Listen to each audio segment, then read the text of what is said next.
But also, it's like when you put energy into something, legit energy, not like thinking or dreaming, but when you actually do the work, things have a way of manifesting. Like, oh, there's opportunities have a way of appearing because you've put work into it. Like, like these various, press opportunities that I've done and other things that have sprung out because of that. It's like, that's just from doing the energy of posting on social media and just sharing as much knowledge as I can. You're listening to What the Hell is Michael Jamin Talking About? I'll tell you what I'm talking about. I'm talking about creativity, I'm talking about writing, and I'm talking about reinventing yourself through the arts.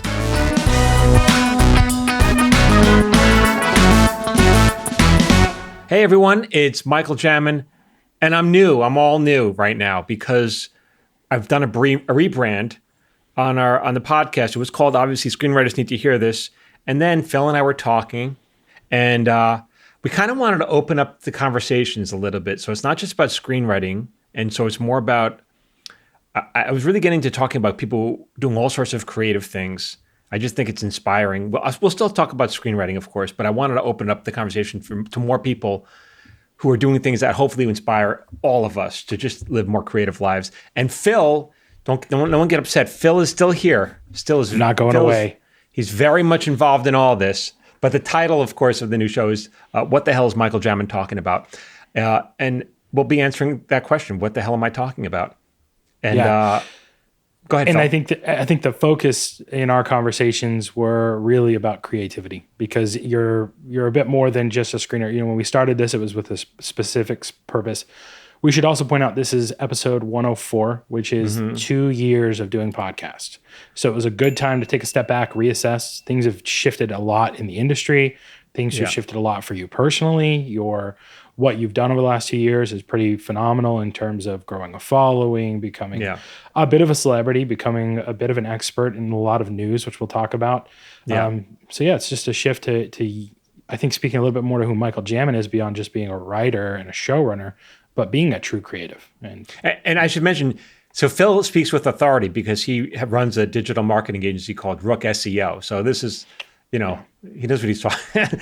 he knows the space well. So that's why But without further ado, I guess this episode we were just going to talk a little bit more about how far the changes we've made, what we've seen in the past 2 years, and hopefully maybe what we're moving towards. Yeah, I thought it would be fitting, Michael, just to kind of talk about some statistics around what the success of the podcast, the success of your work as doing your own personal marketing. And I want to remind everybody that the whole point of this was so that you could market your book. So you're taking and eating your own advice. I think it's very important for people to know. If I think of like Michael Jaminisms, like what are some of the things, your catchphrases and the things you say, some of those are, don't wait, put it out there, put yourself out there, right? Stop asking for permission is what I say. Stop asking for permission. Yeah. There are a bunch of those that could be really good slogans for hats, which you should consider. A lot of this really, and I guess maybe it's fitting that I am the first interview of what the new brand is because a lot of this is about like reinventing yourself. This whole journey that I've been is about reinventing myself. I was a sitcom writer. That's what I was until I started going online and making a podcast and posting every day. And now I'm something else. Yeah, it's definitely morphed. So let's talk a bit about that, right? So we're 104 episodes into the podcast. Yeah. That's big. I think the statistic I saw like a week ago is that the average podcast has 6 episodes, which means it's a lot of work. Yeah, it is. And it's a lot of money too. I don't think people recognize that you're investing in editors. You've got, people doing graphic design. There's a lot of it. There's the hosting of the site. I mean, every time you do a webinar, a site crashes and I have to like freak out and like run in and like make sure we're back up. And it's a whole thing. So there's a lot that goes into this, but it's 104 episodes on lots of different topics, all centered around creativity, largely around Hollywood and screenwriting. But I personally, as I've gone through and produced and helped edit some of the episodes, it's very clear to me that you get a lot of joy from having these creative conversations. Yeah, that's what interests me the most. Yeah. And it's not so much about like, hey, you're a screenwriter. It's like, hey, you are a creative person who's putting themselves out there and trying to make something happen. Yeah. And your audience speaks to this as well. So in the digital marketing space, when we think about this, we think about an avatar. And an avatar or a persona, it's your ideal customer, it's the person you're going after.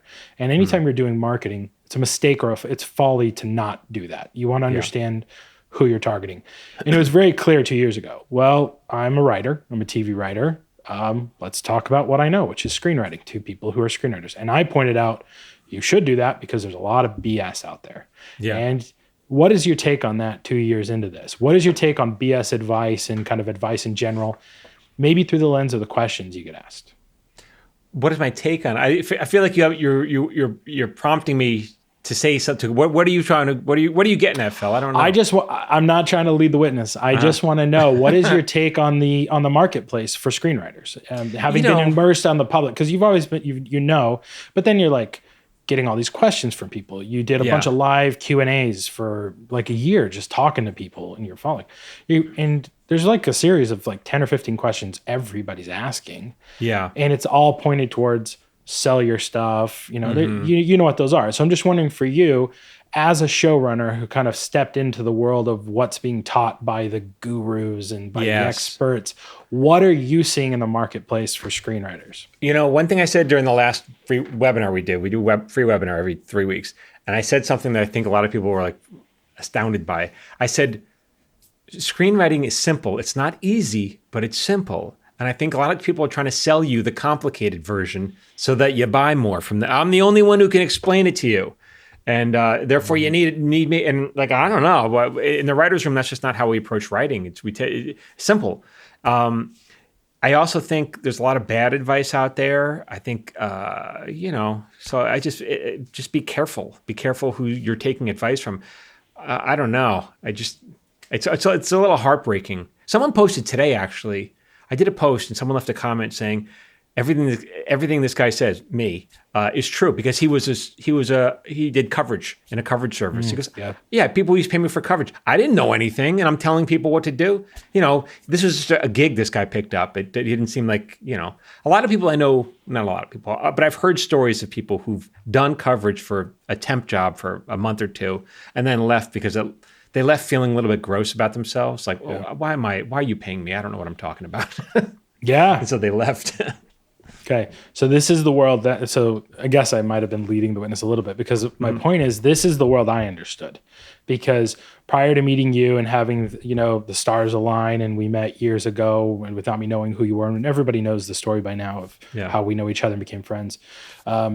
I was very much in that world, and I was looking around trying to find that type of feedback and information. And you really shine the light on this for me, that, man, there's a lot of people out here pretending like they know what they're talking about. Yeah. And I think you've done a valuable service in these first 103, 104 episodes of peeling back the curtain, explaining how the process works, educating people. So I just wanted to reiterate, there's a lot of value in what you've done.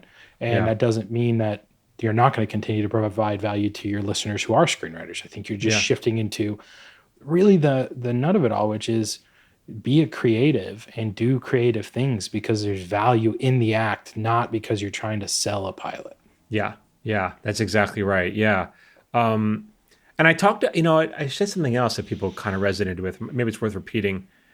And I'll probably say again in my webinars as I do more of them, but I directed Bryan Cranston many years ago on a show called Glenn Martin. He was a guest star. It was an animated show. And I directed it. It was silly. He played a fun role, and he was fantastic. And then afterwards, I thanked him. We paid him probably $800. He wasn't doing it for the money. And I thanked him because that was scale. And he said, "Oh, no, thank you." And I'm like, "Thank me? What are you talking about? You're Bryan Cranston." At the time, he was doing Breaking Bad. And he said, "It's just nice to have like a palate cleanser." As great as Breaking Bad was, and probably my favorite show of all time, it was so dark that he was living with these negative emotions, anger, fear, jealousy, rage, all that stuff, to be in the character. And when you are in that, there's really, your mind doesn't know a difference. When you're playing this character 12, 14 hours a day in film, and you're acting angry and vengeful and all that, whatever those emotions he had to play, your brain doesn't know the difference. That whole day, you've been angry and vengeful. And then when you go home, how do you get it out of you? I mean, how do you just experienced all that all day. And And it just really made me think about what it's like to be an actor, to actually, live in that. And so he was thanking me because the script that we did was so light and fun. He was like, oh, it's like a palate. It was fun. It was a fun palate cleanser, which he needed. And then it just got me thinking a lot about just creativity as a whole. And then when people when they write their scripts, novels, whatever it is, regardless of whether you sell it or not, you're enjoying that burst of creativity, and you're playing out all the characters in your head. And your mind doesn't know the difference between you pretending to jump out of a plane and you writing about jumping out of a plane. Because you're trying to get it all on paper. You're really trying to live it in your heart. And so that, I feel, carries with you when you write, regardless of whether you sell it. Selling is a bonus. Great, you got money for it. But if you don't sell it, you still get that rush, that bonus. And so there's no reason not to write. Don't think of it as the pot of gold is in the journey. It's not at the end of the rainbow. Yeah. Let's talk about some of the statistics of the podcast. And I love that. Mm-hmm. I want to circle back on that topic of the journey, right? The joy is in the journey, not the destination, which I'm sure I'm slaughtering that saying. Just some things, right? So 104 episodes of the podcast, over 200,000 downloads of the podcast. People from, I don't know how many continents, but just basing it off of the last webinar we did this last Saturday, I counted probably 13 countries on about 4 continents, right? That's a trip. Italy, you've got Europe, you've got people in Asia, Australia, South America, Central America, you got America, you got Canada. I mean, you've got people, it's a global reach at this point, and you're kind of that figurehead to put that out there. So strange. Yeah. So hundreds of thousands of downloads on the podcast, which is incredible. And that may not seem like a lot, but for the industry and for your niche, this is really good. These are great numbers for that. Yeah. We've pulled some stats, and you might know this a little bit better. At one point, you were in the top 3 podcasts on screenwriting. Is that right? Yeah, I was bouncing around. And we fluctuated between 5, 6, 7, 10. Anybody who wants to help support, go leave a written review on iTunes. That does help a ton. But yeah, so major reach, major opportunity. When you started this, I wanted to ask, do you remember how many Instagram followers you had? When we sat down in your garage and I talked about, here's what you need to do to be able to grow your following and do this. Do you remember how many? I don't remember. No, because it wasn't something you're paying attention to. I didn't know. Yeah. But how many Instagram followers do you have now? It was less than would you say less than 1,000? Probably. I'm probably close to 160,000 now, I think. Yeah. Yeah, 160,000. Yeah. How many days have you missed posting on social media since we started this 2 years ago? I promised myself that I was going to post every day. So I post, I would say, on average 6 days a week. So sometimes I take a day off. Yeah. So for anybody looking to grow a following, again, Michael's telling you to do this. He's telling you to bring something to the table, and you did this.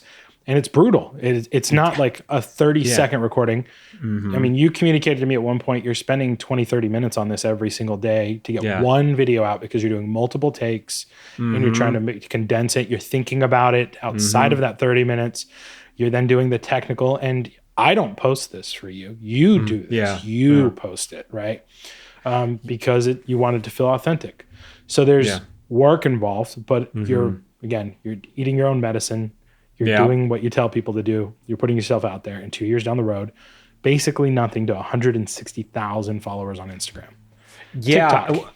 Go ahead. Let's hear it. Well, TikTok is, I think it's something like 444,000. But that's the thing. It's like, I made a promise to myself. It wasn't too ambitious. I didn't say I was going to post 5 times a day. I was like, once a day. And I think I was advocating for 2 to 4, which is what the experts would tell you to do. And you said, that's not sustainable for me. No way. Especially for someone who doesn't want to be in the limelight, which is you. Yeah. You very much were like, I don't want to be this person. I'm happy being a writer. But you have this project you want, which is your book. I also think it waters down a little bit the message if you're constantly, I'd rather do quality than quantity. But all of it, I want to say, Phil, all the advice that I give people about becoming a screenwriter or whatever, becoming whatever it is you want to be, a creator, is either advice that I have done or I am currently doing. Yeah. So, So there's no hypocrisy here, which is a really key thing, key takeaway that people can learn from you. Beyond the followers, let's talk about what that's led to. And definitely, and we saw this happening beforehand. You'd post a video about like, why aren't there cats in TV shows? And Yahoo would pick it up. And then all of the writers on Tacoma FD would just give you crap for it because you popped up on their Yahoo page. Right. But beyond that, and with your status and the work you put in, all of a sudden you become a trustworthy expert in your field because you have a following and you're noticed. It's not that your knowledge on the subject or your capacity as a writer has changed. You're the same capable person. And now all of a sudden there's a lot of interest in writing and Hollywood, and you're the guy to go to because you have a following and you're known. Yeah. Right? So this is the secondary effect of I want to get my work out there. So I need followers so that I can have an audience to engage with and potentially prove to people that there's a demand for what I have to put out. Yeah. And that turned into being covered on Deadline, The Hollywood Reporter, The New York Times, Variety, and you're in Deadline like 17 times, by the way. Yeah. Right. You're in some local newspapers, Newburyport News. You were with the AARP, Portland TV. Yeah, the oldies, the seasoned writers of the world. Portland TV had you on for 3 segments on one of their shows. Yeah. And I think that started a little bit before. Good Day Sacramento, multiple times in Yahoo. NRC.nl, which is New Zealand. Is that right? NL is New Zealand, so. I think. Yeah. Or the Netherlands. Yeah. Scripps News, The Guardian, Newsweek, The Washington Post, News Junkie, right? Newsweek a couple times. And this last weekend, you were on CNN. Yeah. It's nuts. They just reach out to me. I'm like, sure, I'll do it. Would not have predicted any of this was going to happen 2 years ago. Yeah. No. So you're not doing this for the fame. You're not doing any of this because you feel like you're going to get something out of it from your writing career.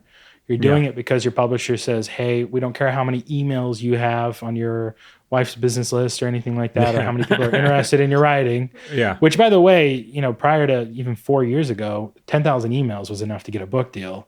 And now, and that's, I've seen that number of times from people. Now it's like, you need followers. We don't care. And what I'm putting you on the spot here, so I apologize. But I recall you telling me that you had specific feedback from some of these agents, like, man, Michael Jamin can write. I want to be his friend. Do you remember some of that? Do you want to talk a little bit about what some of those rejection letters were? Oh yeah, I don't know if I have it in front of me, but basically it was. Oh, actually, I do. This is not planned, by the way. Michael didn't know I was going to bring any of this. I didn't know. The whole premise here is I was going to interview Michael and talk about this stuff. So. Yeah, I got letters from when I was first putting my book out there from publishers. Oh, we love this book. The guy doesn't have a following. They wrote to my agent, do you have anybody who writes like this who does have a following? I mean, it was that crazy. They said platform drives acquisition. I said, what does that mean?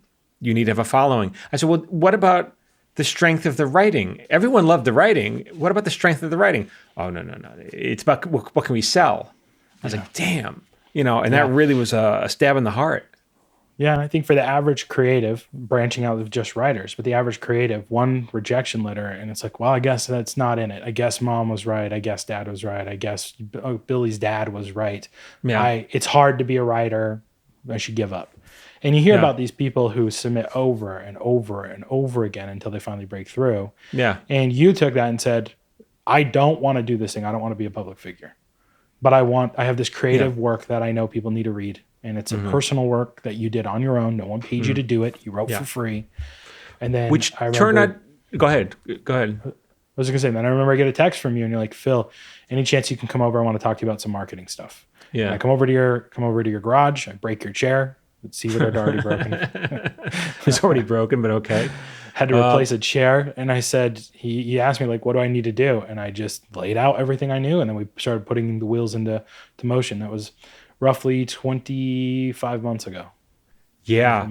Yeah. And it's one of those things, like, I didn't want to do it. So tough. How badly do you want it? How badly do you want it? And there's, there can be a downside to having whatever you want to call this level of fame is. It's internet fame. It's not famous, but you are putting you're putting yourself out there for haters, for trolls, for wackos, all sorts of weirdos. I mean, you wouldn't believe how, do I have to tell you, there are people on the internet are crazy. So there was that. But I was like, well, this is what it takes now. So I'm not. It actually made me mad when I was, when the publishers told me this. Like, I was like furious. How dare you tell me what I can't do? You don't get to tell me what I can't do. Only I get to do that. And so that kind of just lit a fire under my ass. And then I read this book. Oh my God. It actually changed me. It's kind of a weird. I don't really want to plug the book because it's very new age. I am interested in this, but you can tell me. I'll tell you. It was a very new agey book, and so a lot of the advice was like some of the advice I thought was really good, and some of it was like, I don't know. I think you're going out on a limb with this one. But it's one of those things. You take what you want, and you leave the rest. And what convinced me was this one passage where he said, "It's all you've already gotten what you wanted. It just hasn't happened yet." And I was like, "That's it. That's it." Yeah. It just hasn't happened. I already have it. It just hasn't happened yet. And then I was like, all right, what do I need to do to make it happen? That's it. Yeah, I remember you remember you reading me that exact quote several times throughout this whole process. Yeah. I love that quote. So, I always tell people on my podcast, or whatever here, or I say it on the webinar. I was like, this is what you need to do. If you're willing to do it. Then you need a skill. We don't know your level of skill. And then you need a little bit of luck. Yeah, of course. But here's what you can do to increase your odds. Are you willing to do it? And most people aren't. Yeah. So fine. Well, that's my point about the podcast, right? The average podcast is 6 episodes. Mm-hmm. And it's because the consistency, the lack of immediate gratification, I only got 3 people to listen to my 6th episode. Yeah. And I put $1,000 to get 4 episodes made or whatever it is. That's enough to turn people off. But this is kind of your whole point is, okay, move on. And there's nothing wrong with learning that you're not fit for something. There's nothing wrong with saying, hey, I understand that's something I want to do. Maybe doing it the Hollywood way is not the right way for me. Right. And so instead, I'm going to go back to just doing it on my own, and I'm going to make short films, and I'm going to support my local film community. And there's nothing wrong with that. There's nothing wrong with recognizing, hey, I've got family obligations, right. So I'm not going to be able to move to New York and try to get my art in a gallery. So I'll just paint on the weekends, and I'll just take that hour to myself every day to just put in the work on my craft. And you never know what can come from that. Yes. The point is, but the point is it's about sticking with what it is. And that's, I think, your message that I've heard. I don't know that I want to say that it's evolved. I don't know if it's ever evolved. I think it's been always been your message, which is if you want to make it happen, you got to make it happen. But the act of doing is enough, right? As you said, the goal, the pot of gold at the rainbow is not the pot of gold. It's the experiences along the way finding the pot of gold that are the pot of gold. But also, it's like when you put energy into something, legit energy, not like thinking or dreaming, but when you actually do the work, things have a way of manifesting. Like, oh, there's opportunities have a way of appearing because you've put work into it. Like, like these various, press opportunities that I've done and other things that have sprung out because of that. It's like, that's just from doing the energy of posting on social media and just sharing as much knowledge as I can. With zero expectation of getting back. You're planting seeds that hopefully will produce fruit when your book is available and people can buy it on Audible and buy a paperback or a hardcover and you're self-publishing at this point too. So still you've made the decision not to go with a traditional publisher, even though at this point you have hundreds of thousands of followers. Hey, it's Michael Jamin. If you like my content, and I know you do because you're listening to me, I will email it to you for free. Just join my watch list. Every Friday, I send out my top 3 videos of the week. These are for writers, actors, creative types, people like you. You can unsubscribe whenever you want. I'm not going to spam you. And the price is free. You got no excuse. To join, go to michaeljamin.com/watchlist. And now back to what the hell is Michael Jamin talking about? When you would ask people, how many followers do I need? They couldn't tell you. No, they just knew you needed followers, but they didn't know what the number was. And then I got resentful. Okay, now that I had these followers, why am I cutting you in? Tell me exactly why I'm cutting you in. What exactly do you do? Yeah. Nothing. They get me in Barnes & Noble. That's it. But people don't buy books at Barnes & Noble. They buy it online. Why am I cutting you in? It made me mad. It made me legit. In the beginning, I was like, I need you. And I was like, I don't need you. What do I need you for? Yeah. How freeing is that feeling? It's wonderful. I just I got my copy back from, my copy editor read the whole thing and gave me, whatever, looking for typos and stuff like that. And he loved it. And this is a professional. He's like, how do I share? I want to give this to my friends. I was like, oh, thank you. But it's one of those, it's like, why am I cutting? It's just like, this is the year, it's 2023. It's like, you don't need to ask for permission from these people. The publishing is the side of the business is very similar to Hollywood in the sense that, what do we need these people for? You don't need Hollywood if you want to do, you don't. You just don't. You can do it yourself. Yeah, on that note, I went to Brazilian Jiu-Jitsu today, and it was a smaller class, middle of the day. There were literally 2 other people besides me. They're both instructors. It was like paying for a private, which was awesome. And in some downtime, I was talking to one of the guys. He's like, yeah, I quit doing jiu-jitsu for like 5 years. I was like, oh, why'd you stop? And he's like, well, a couple of years ago, I lost everything. I was worked in, I'm an actor and I worked in the industry. And then that started a conversation. And then he started telling me about all the stuff he's doing now. And he's like, we just decided to do it ourselves. We're making short films, we're putting it out there. We're winning tons of awards on this festival circuits. And he's been in Netflix shows. He's been in things. He has an IMDb page, so he's not just some guy. He has talent and skill, and he's even going out and put it in. And I was like, dude, good for you. Yeah. You?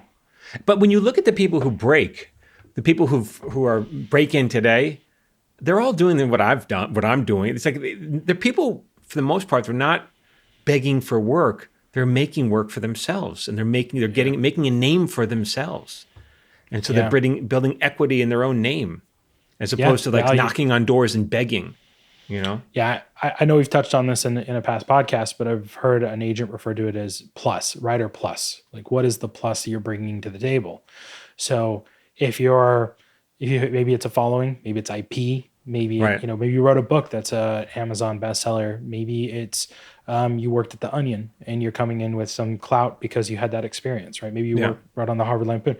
Whatever it is, there's a plus, and a following is a plus. But that's the value add. It's not enough to, and you've told me this before, and I've quoted it often, and I think about it when I write. And this was like 7 years ago. You read something I wrote in film school, and it was a spec of Mr. Robot. You said, Phil, it's obvious you're a competent writer, and this is really good. But that's the problem. It's not great. Yeah. And so it's not enough to be good. You have to be great. Mm-hmm. But you also need something else, and you have to be willing to put that out there and get that work done.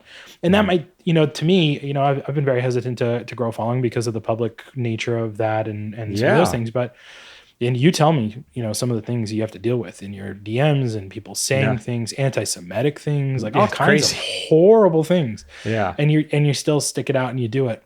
But it's the plus for me might be my skill set in technology. It might be my ability to run social media campaigns to the point where Searchlights, and this formerly Fox Searchlight, but Searchlights people, when they meet me are like, man, I need to fill on every project we have. And that's just the hustle and the grind. And you all have that. You listening to this have that's exactly right. And Phil, this is what I was going to say as well, is everyone listening to this, take inventory of what you have. For you, Phil, it's your vast knowledge of digital marketing. But for other people, they have other skills. So take advantage of what you have, and then incorporate that towards building your brand or whoever you are. We might have talked. Go ahead. Well, it's like if you're a truck driver and you're like, what do I got? I drive a long distance truck, dude. You got a lot because you have, I don't know, 10 hours on the road where you're with nothing but your thoughts. Turn off the radio.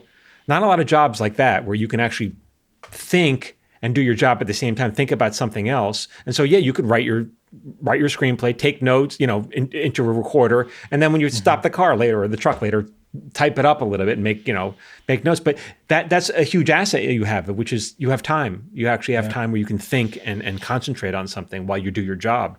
That's a huge asset. Blue sky time is hard. It's the space and the stillness that is hard to generate in a chaotic life with family and obligations and work. So if you can find it, and reiterating one of the most powerful notes you've given me, which is, do you listen to audiobooks or podcasts in the car? And I said, yeah. And you said, don't. Don't listen to me either. I turn it off. Yeah. Write your story. Yeah. What is the problem I'm trying to solve? A huge breakthrough for me in my ability to spend time, because I was so busy packing my day with so many obligations. But then I was spending like hours in LA traffic doing runs for the show. Yeah. And it's like, oh, here's the space, right? Yeah. So it's a great note. But everyone has that note, right? And going back to something you said earlier, luck is not, you talked about everyone needs a little bit of luck, but that definition, and I think I shared this in like episode 3, luck is where opportunity meets preparation. Right? Yeah. Yeah. It's the preparation, it's the time spent. It's the other adage, when's the best time to grow a tree? 20 years ago. Yeah. When's the second best time? Right now, because you don't have a tree. So get out and build a tree, grow your tree, right? Yeah. So yeah, man, kudos to you for putting in the work and the effort, and I'm close enough as your friend. I've been able to see this and see your growth and your push to be able to do this. And I'll also say that, even as someone that I consider to be competent, functional adults who's very successful, I've noticed your resilience increase quite a bit. My resilience. Yeah, and that's not saying that you were some pushover or anything. I'm not suggesting that in the slightest. But I've just noticed that your ability to just take the bumps and the bruises of all of the BS you're dealing with. Yeah. It's just made you, I think, a little bit more focused and clear on what you want out of it. And that's why you have this reaction. This is my interpretation. That's to me why you're having this reaction to the publishers now. It's like, why am I giving you any of this? Yeah. You didn't fight the fight. I fought the fight. I've been here. I've been in here day in and day out. So screw you. And that's a level of resiliency and confidence. I think that, I'm not saying you didn't have that. It's just, it took a lot for me to get there. Things. It took a lot for me to change to get there, but it was like, maybe on the second book, maybe I'll do with them or not. I don't know, but I also know they haven't earned my book. They did what are they? And I've also heard too many stories from friends of mine who have had books traditionally published where they just, like, the marketing department drops the ball, and they promise one thing and then they're AWOL, and then that's it, because at that point you don't have the margin to do any more marketing on your own, so it's dead. Yeah. And so it was never about the money for me, but I became a little angry as I was building this up. I was like, well, why am I cutting you in? It doesn't make sense to me. What do you bring to the table? Nothing other than Barnes and Noble, which I don't really care about. But it's like, okay, sure, if it was 1982, I might worry about that. Yeah, this is, I think, clicking for me. You're familiar with David Goggins, the former Navy SEAL? I don't think so. He wrote a book called You Can't Hurt Me.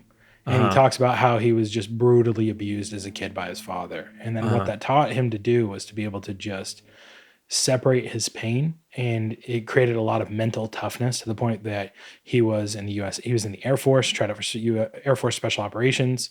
He became a Navy SEAL. He went through 3 hell weeks because he kept getting rolled back for injuries. At a point where he had fractured legs, and he would duct tape them so that they wouldn't hurt when he was doing runs. I mean, he ran a 100-miler in one day with no preparation, to the point that his kidneys were failing, and he just does ultra marathons nonstop. Wow. He's just kind of this figure.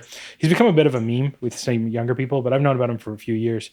And he talks about his book, and he's like, I got offered $300,000 from a publisher for my book. And I just thought, you haven't been through what I've been through. You haven't, like, and it's basically what you're saying. It's like, you haven't earned this the way I have. Is my life worth $300,000? And he said, no. So he took all of his savings, which was about $300,000, and he self-published his own book.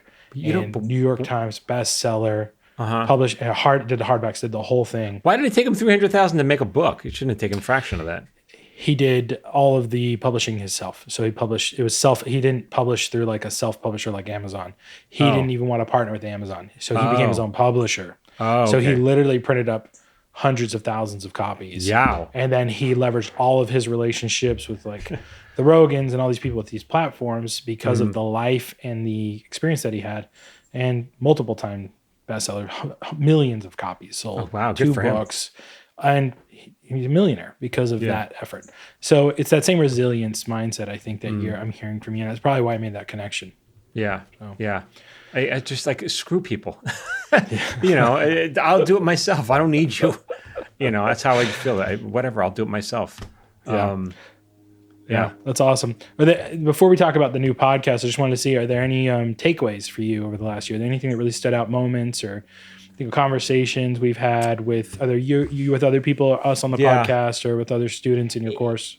If you listen to some of those all other episodes where I'm interviewing people, you'll hear various versions of the same story that I tell. Their own version, which is kind of like, screw it, I'll just do it my own. Like it's just people. The reason why I interview, I guess, successful people, and the reason why they're successful is because they haven't quit yet. That's it. Yeah. They just didn't get around to quitting, and so I think that's what it is. Like, until you quit, you're just a success that hasn't happened yet. It just hasn't happened yet. Yeah. Which is why you don't quit. Yeah. Anything else stand out to you? I don't know. Can you think of something? The one lingering thought that I have is, I think that you set a really good example for people on your social media about how to handle naysayers, because you get a lot of negativity. Yeah. And you talked about this, like you could go after them. Like, you're a professional comedy writer. Yeah. They don't stand a chance. And I have witnessed just the witty quickness, the decimation of a soul in a writer's room, all in love. But the capability of a professional comedy writer to just tear someone down. And it's almost like, with great power comes great responsibility. That cliche from Spider-Man, right? It's like you opt to take the high road, which is... And I'm always torn by that, because sometimes, like, I can easily take you down, and sometimes I do if it's warranted. If they come out with me a certain amount of energy, then I can match the energy. But I'm torn. I also feel like, well, it's not enough that on one hand, I tell people I'm a comedy writer, but unless I show it every once in a while, how are they going to believe me? And so it's a line that I dance. It's like, I don't want to be mean, but I also it's not negative energy. Like, it's not done with like maliciousness. It's done playfully, but I think you stand up for yourself when it's appropriate. And again, that speaks to some of that resiliency that, again, you could decimate them. You restrain yourself. I'm totally pulling punches. Believe me when I'm pulling, because I'll sometimes I've got a bunch of clips I haven't posted yet, because I write them, I'll spend a half hour on them, and then I'll sit on it because I don't feel, and then I look at the next day, I go, I can't put that on. It's funny, but it's just too mean. That's the adage, when you're at work and you want to send that email, don't send it. Write it out. Don't send it. Get it out of your system. Move on. Right. I took a guy apart the other day. I just haven't shared it, so screw it. Yeah. So he dodged a bullet, that guy. You don't even share those. You don't even share those with me. So yeah. So, but also, I do, and I made a post about this the other day. It was like, how do I want to show up every day? How do I want to be seen? And I don't want to be the mean guy. I don't want to be a bully. So I'm allowed to think my negative thoughts. I don't always have to share them. Yeah. Yeah. No, and that's a valuable lesson for people in a world where, as I've often said, you remove the opportunity to get punched in the face for anything you say or do, and all of a sudden people start speaking up a little bit more than they probably should. And I'm not advocating for violence, but even a verbal punch to the face can often be enough. And it's pretty easy in our society to just sit behind your keyboard and have zero consequences for what you say and do. Yeah. And I call this out in our webinars, because while you're talking, Cynthia, your wife, is doing a great job of just kind of getting questions, and I'm just kind of checking the chat to see what people are talking about. And man, there's some trolls rolling into your webinar too. And thank you. I never see them. Do you block them? What do you do? No. People take care. They take care of it. Right? Oh, okay. And we can talk about another experience we had where someone went after me on a podcast too. Right. Nepotism. Right. Do you remember that? Yeah. Like called me out for like nepotism. Yeah. And all that.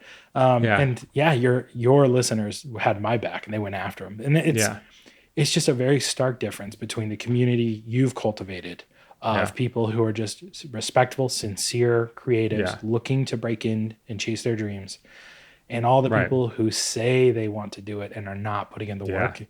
Right. So the nepotism on your part, to be clear, is like, that's, I suppose that was when you were in and out of foster care as a child. Is that when you experienced all the nepotism? It might have been that. It might have been when I was in the group homes. It could have been when I lived in my aunt and uncle's house and I couldn't do sports because I had to work effectively full time in high school. Could have been any of those times. Could have been any of those times. Yeah. Right. So but your point to that was like you knew one person tangentially through some girl. and when you moved here. Yeah. Right. There wasn't even nepotism for you. And I knew you. Yeah. And yeah, I've been blessed to have that opportunity. But we've seen enough people come and go. You have to earn it. Right. It's so funny when I tell that story. When I moved to Hollywood, I knew no one in Hollywood, but a girl I was friendly with in high school, she was a year younger than me. I found out that her brother was living in Hollywood and was trying to do what I did, which is write sitcom writer. And so I called him up, and then we wound up becoming roommates. But then when I tell that story, people go, "Oh, so you did know someone?" It's like, I knew some guy. He was just as unsuccessful as me, and we became roommates. He was just a couple years older than me, and it's like, so I guess that's how I knew someone. But that highlights this thing I was going to say, and it's just a quote that stuck with me for years. I think it comes from Jim Rohn, which is, there's two ways to have the tallest building. One is to build the tallest building, right? Which you have done. The other way is to tear everyone else's building down. Yeah, yeah. And so if you're afraid to pursue your craft, sometimes tearing everyone else down is a bit easier than facing the empty page or the blank canvas. It's a lot easier. And the high road, which you've been an exemplar, right, is just put your head down, do the work, provide value, and then the benefits will come eventually. Right? Yeah. And I hope this doesn't seem like, I really hope this episode doesn't seem like we're just patting me on the back. I hope it serves to to get you guys to do what I'm doing in your own way for whatever you want to do. And Michael's saying that because Michael didn't know what I was going to talk about or bring up here. This is me bringing this up because these are the things that I've observed as your friend, as a co-host on the podcast, but also just as someone who's just trying to do the same thing that everybody who listens to your podcast is trying to do, which is break in and chase their dreams. Yeah, I'm exactly like you guys. Only I'm doing it for writing. That's all. Yeah, for publishing. Which speaks to the transition to the podcast, right? Yeah. Which is the title of the podcast. What the hell is Michael Jamin talking about? Yeah, what the hell is Michael Jamin talking about? At this point, you can see the cover's changed. So it's going to be the same feed. You don't need to go resubscribe. None of the old episodes are rebranding. They'll still be live and available the way they were. But it's just a shift into talking about creative things. And I think you got some cool stuff to kind of display. I guess people might have already heard the intro. We could do that if we put it on this episode. But you want to talk more about that, the podcast and the impetus for the change and why we're here? There was that. The new music is by my friend Anthony Rizzo, who did all the music. He was the composer on Marin. It wasn't my friend then. I just met him on Marin. And then he also did the music for my book, Paper Orchestra, which would be dropping hopefully this winter. We keep pushing it back. We haven't talked about that. You've put in a ton of energy and effort into recording the audiobook and making it like your live events, which I wanted to point out. Part of this transition, and you've always talked about how when you're in a writer's room, you end up acting out the parts. Like when you're doing Hank on King of the Hill, you do Hank's voice and you kind of mimic when you're doing Bobby, you do it.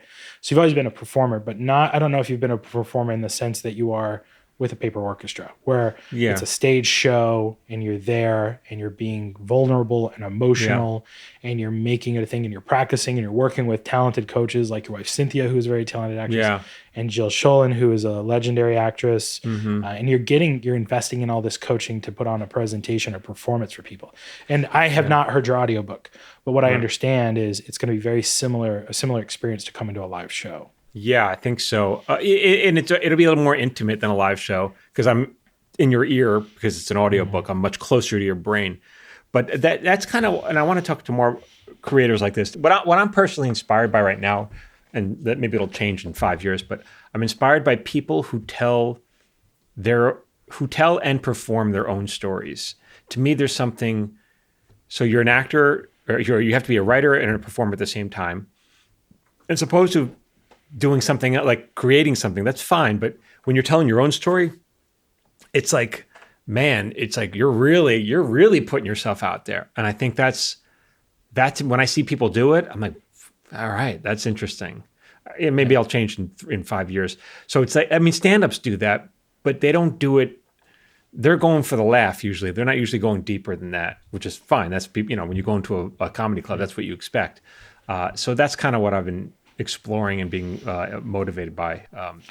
That's another Michael Jaminism that stood out to me. I literally wrote it down when you were talking earlier. Go there. Right? You have to be willing to go there. And we've talked about people who are not willing to go there. And we've heard other writers say, I'm not willing to go there. Yeah. And you've called it out privately. I mean, like, did you hear that person? Did you hear what they said? And you have to be willing to go there. And for a long time I wasn't. And through your help, I've been able to do that. But yeah, you're talking to people who go there. Yeah, that's the job. If you don't want the job, find another job. Yeah.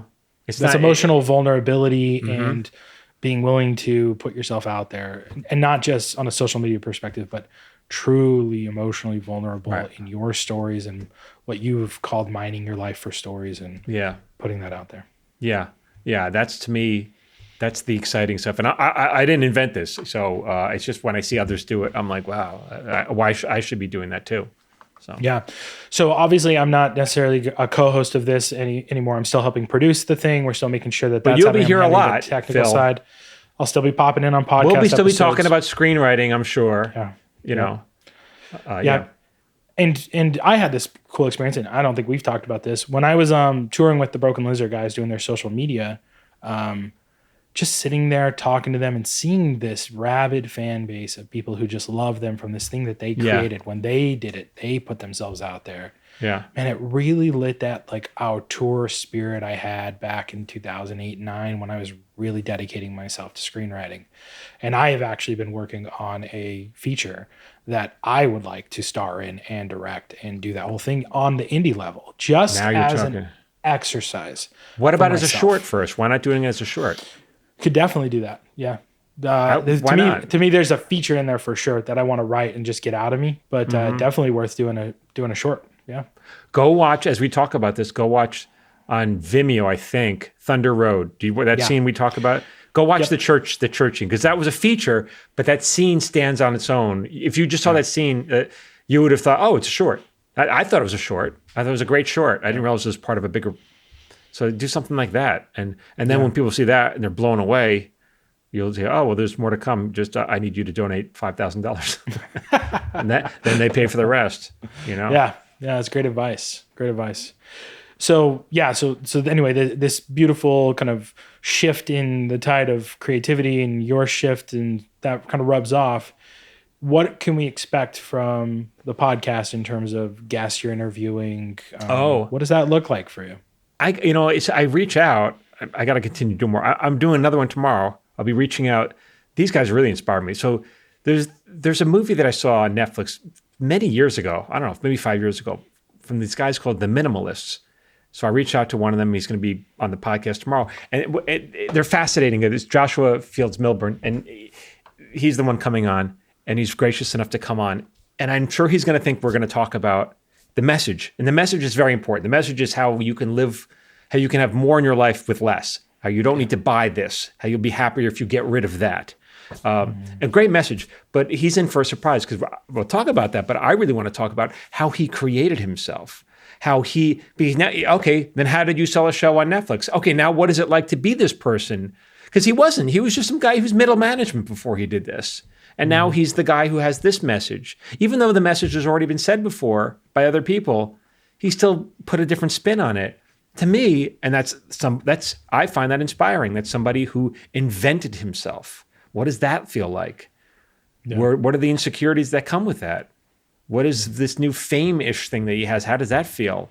How does he continue to push himself? I don't know. I'm looking forward to the interview. I'm curious to hear, and I bet you he hasn't spoken about that. Yeah, that's awesome. I did an interview. I don't know if it hasn't aired yet. The guy I follow, a prop master that I follow on TikTok named Scott, and Scott Reeder, and he's great. I follow him too. Yeah. He's great. He just talks about all the props and how he makes these props. And we spoke a little bit about that, but we were more talking about how he invented himself now. And halfway through the interview, he says to me, "This is the best interview anyone's ever done." Because I didn't really care about the boring stuff. I want to know how he invented himself, because that's what all of us, I think, are trying to do right now. That's part of, before we die, we got to, who else can we be before we die? Yeah. Yeah. That's profound, man. I'm excited. I've loved listening to the interviews you've already done on Screenwriters Need to Hear This. Yeah. I'm looking forward to those. It's good stuff, man. I'm just really pumped for this new stage. And again, I Yeah. do think it just speaks a little bit more to who you've become, because you've not that you've outgrown yourself as a writer. It's just you've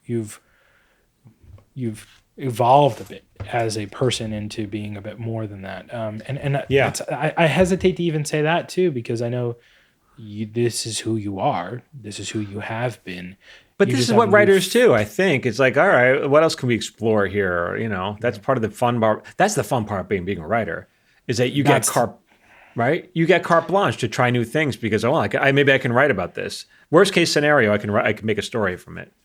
I was about to say, that's advice you've given me multiple times, which is it's a write-off. You can go take a basket weaving class, right? Yeah. Go take a dance class. Why? It's an experience. Yeah. Go take an acting class. And I remember you did a workshop in Acting for Life, and it was a comedy workshop, and you were kind enough to invite me to attend that. And I was already studying with Cynthia and Jill at the time there. And I remember you just putting out that same thing. Like, it's great you're studying acting. It's going to make you a better writer. And you've given that advice on the podcast too. So it's really fascinating to me. And I'm just kind of realizing this in this moment. Like, man, I thought I was getting all this great free advice that was particular to Phil Hudson. And now you're just giving it to everybody, man. Everyone get. I hope so. I'd like to try to do, we'll see if I can make that happen, where I kind of go to, that's something I'm going to try to make happen, where I can tour to different cities, put on a show, and the next day maybe a writing seminar afterwards in that city to help, so I can to help offset some of my costs. So, and then we can just talk about writing that day. Have a little writing workshop or something. So maybe I'll try to do that. That's awesome. This is the first I've heard of that. That sounds like a great. Yeah, idea. It's just because there's so many things that have to happen before that. I got so much on my plate right now. I can't even think about that. But it's we were talking about that. Like, wouldn't that be interesting? It's a great idea. Well, I imagine Cynthia will be with you. Yeah. And that's awesome, because now you're getting someone who's been on like Seinfeld and Friends and just all these very talented, and I will say, not only talented but very perceptive, right? Oh yeah. And I think I've shared this on here too, but there was this moment where I just couldn't get there. Like, I just couldn't get there. And Jill's just saying like, what are you feeling? And I was like, I don't know. And she's just like, she turns to the class and she's like, what's he feeling? Everyone's like, he's mad. And I didn't even realize I was mad. And then like the next class, I'm struggling like in the scene. And then Jill's like, what are you struggling with? What's going on? I was like, I don't know. And then Cynthia's like, is it the intimacy? Is he having trouble with the intimacy of the scene? And I was like, holy shit. I think that's what it is. I'm not willing to go here. And I had to work through all that stuff. So she's just so perceptive and so kind. You can't even be like, you're not even mad she's calling you out, because it's done with so much love and compassion. Like, it's a beautiful thing. We've had these moments, by the way, when she directs me for my audiobook where the outtakes are not pretty. The outtakes are me yelling. But it's funny. I do one of the stories in my book is called The House on Witherspoon Street, where I'm a kid in college. They're all true stories. And it builds to me giving an on-air interview to this woman who's this eccentric woman who had a talk show.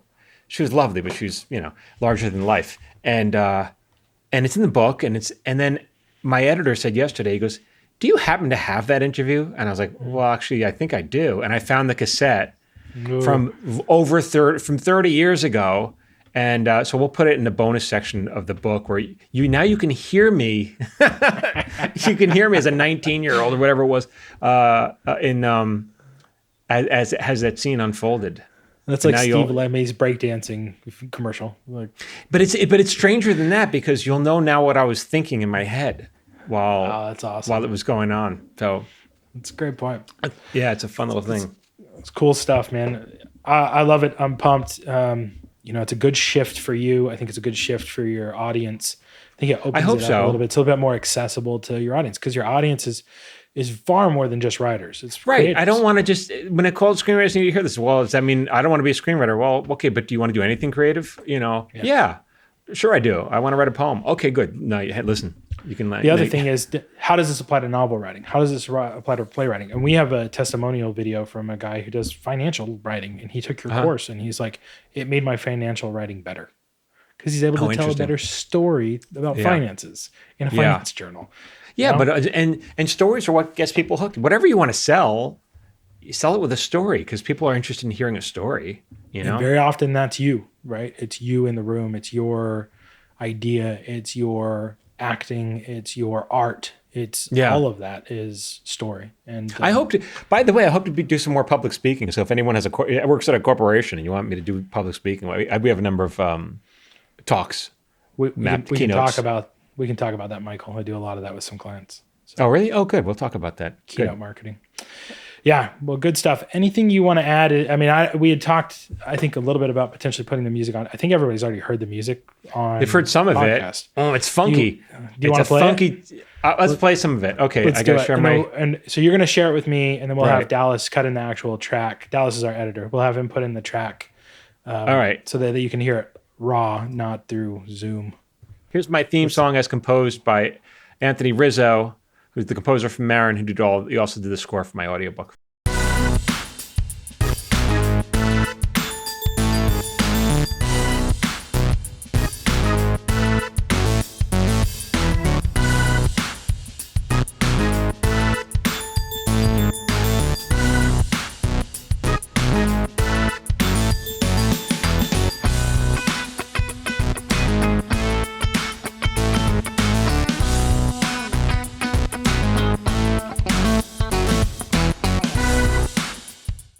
Yeah, it was just fun, and I don't know, it kind of puts a smile on my face. Makes me want to hear more. This is a random thought I don't know if I've thought about in a long time, but I was like driving to Utah one time, and I stopped at a gas station in Nevada, and there was a song playing, and it was that song, Everybody Walk the Dinosaur. Yeah. That by Was Not Was. I had that album. Do you remember this? I put it on my social media, and you like commented and like talked about that song. Yeah. No, I don't. But that's no one's ever heard of Was Not Was, but Don Was the guy who wrote it. That song was on at a gas station pump, and I posted it, and I was like, "What a jam!" And then you were like, "Yeah, I know who that is." You talked about it. Not Was. Yeah, it's very got the same vibe. It's good stuff. Yeah. All right. Well, cool. Is that it, Phil? Are we done? Did we hit it? I think so. I mean, yeah. Just reiterating to people, you're still providing free screenwriting advice, free writing advice, and creative advice through your newsletter, the watch list. You can go to michaeljamin.com/newsletter to access that, or /watch list. Your upcoming shows, you'll tour. Your tour will be coming up at some point. Go to michaeljamin.com/upcoming. And a lot of this, by the way, I have to thank just the people my listeners, people who comment and follow me on social media, because they're like, wow, I'm not even a writer, but all this applies to what I could do at work. I was like, oh, I didn't know that. Well, thank you. I'm glad it does for you. So that kind of feedback helps me. So, yeah. Well, awesome stuff. I mean, we're not getting rid of the screenwriting course. We're not getting rid of any of that stuff. That's still there at michaeljamin.com. Go sign up for the free webinar at michaeljamin.com/webinar. We got a new one. Yeah, we're always changing things up. So come see us there. Phil's there as well. I am there, messing stuff up on the technical side. So thank God you're there. If you can't unsubscribe, it's my fault. So a lot of any technical issues, just blame them on me. But we're working through them. Well, Michael, it has been a pleasure to do this podcast with you for 2 years, man. I can't believe that just went by. I've had two. And thank you, Phil. Thank you for all your help doing this and your support. So yeah, I mean, you've been incredibly helpful. So my honor, man, and looking forward to this next stage of your journey here too. It's great. Yeah. All right, buddy. All right, everyone. Thank you again for listening. Start funking out. Let's hit that funky beat. Is that the new outro? Not stop keep riding. Yeah. Well, it'll be what? Funk out. Keep that funky funk out. Get the funk out. Get the funk out. All right, everyone, get the funk out. All right. Thanks so much. See you.